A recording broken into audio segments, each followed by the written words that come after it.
औज़ुबिल्लाहिमिनश्शैतानिर्रजीम बिस्मिल्लाहिर्रहमानिर्रहीम।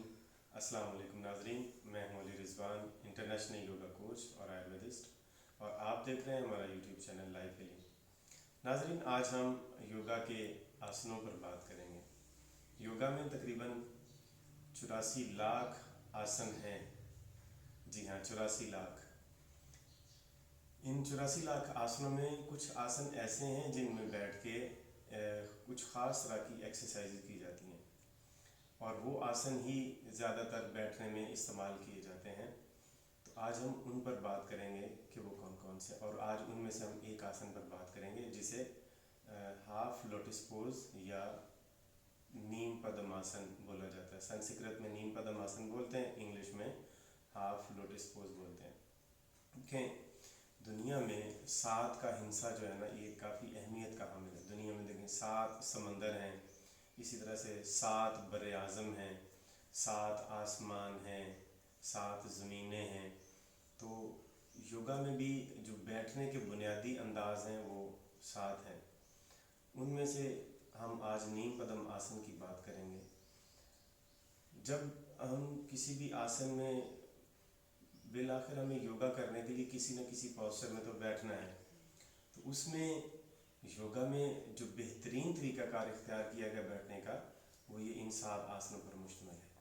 तो पहला जो है वो नीम पद्म आसन है। नीम पद्म आसन योगा में मुराकबे के लिए और रूहानी ताकतों को बेदार करने के लिए इस्तेमाल किया जाता है, और ये ख़ास तौर पे उन लोगों के लिए है जो पद्म आसन में नहीं बैठ सकते। पद्म आसन ज़रा थोड़ा सा मुश्किल होता है बैठना, तो उसकी बनिस्बत नीम पद्म आसन में बैठना कुछ लोगों के लिए ज़्यादा आसान होता है। ख़वातीन को इसी नीम पद्म आसन में ही बैठना चाहिए। योगा के जो पोस्चर्स करने वाले हों मेडिटेशन में बैठने के लिए नीम पद्म आसन ही इस्तेमाल करना चाहिए। इसके अलावा जो बहुत ज़्यादा बूढ़े होते हैं जो पद्म आसन में नहीं बैठ सकते, तो वो नीम पद्म आसन में बैठेंगे।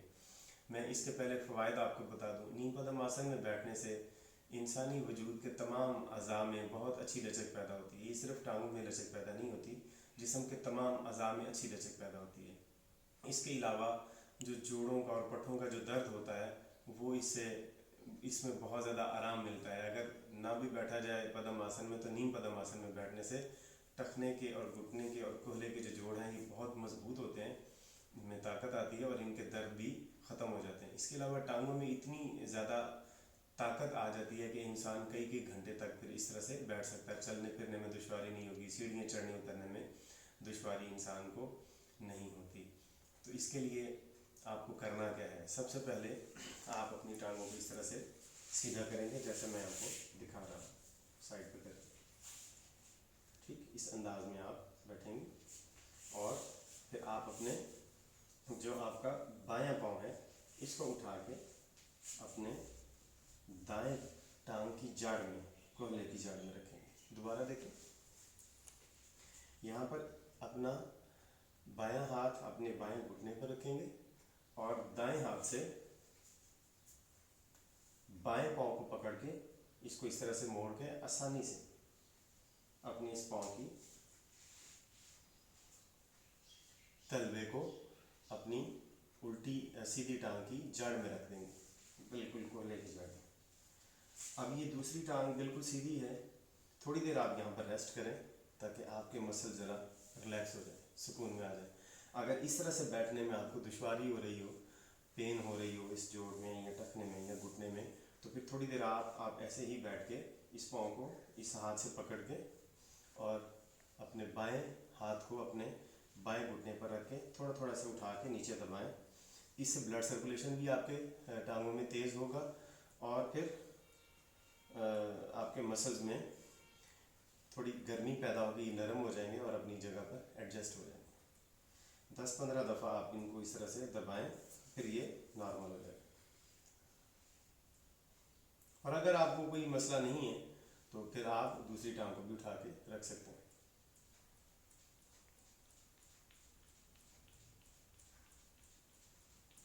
ठीक, ये इस तरह से कर लेने से आपकी ये टांग ज़रा लचकदार हो जाएगी।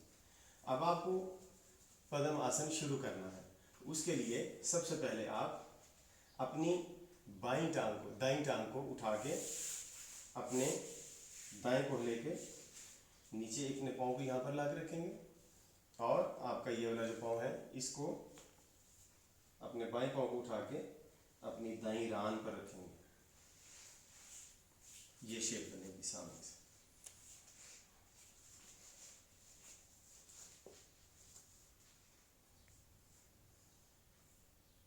फिर आपके सामने करता हूँ।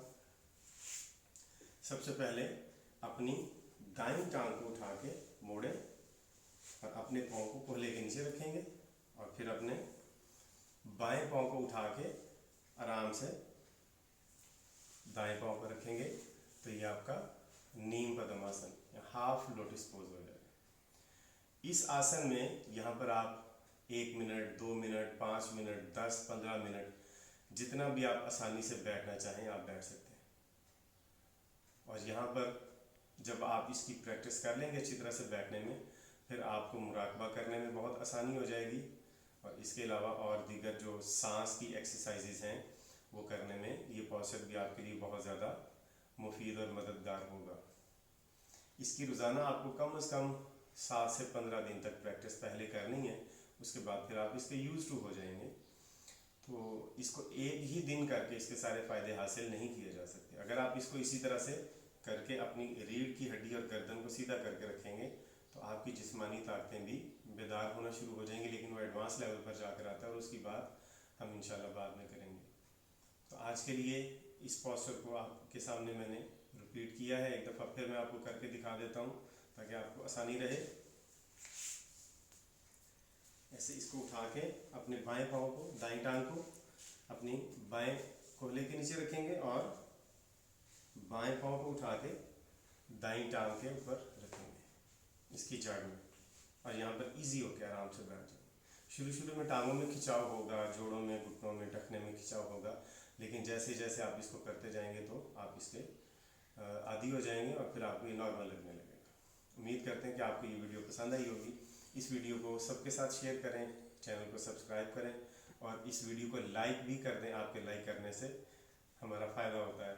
और इंशाल्लाह अगली वीडियो तक हमें इजाज़त दीजिए। वस्सलामु अलैकुम वरहमतुल्लाहि वबरकातुहू।